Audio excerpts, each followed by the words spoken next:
Cafe Kolkata ৩২। গতকাল সন্ধেবেলায় বন্ধুবান্ধবদের সাথে বেশ কিছুটা সময় কাটিয়ে এলাম বিজয়গড় কলেজের ঠিক উল্টো দিকের এই ক্যাফেটায়। ক্যাফেতে ঢোকার মুখেই বাইরের ডেকোরেশনটা দেখতে বেশ ভালো লাগছিল।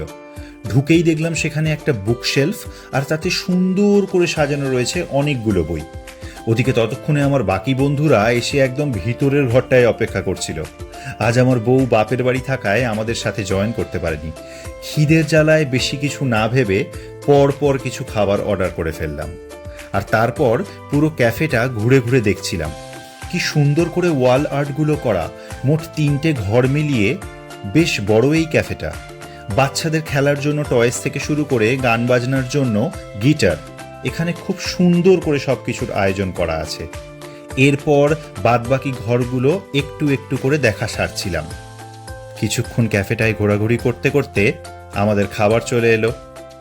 আমরা অর্ডার করেছিলাম chilli mushroom, cappuccino, chicken 65, fish and chips, chicken pakora এবং সব শেষে হট ব্রাউনি উইথ আইসক্রিম।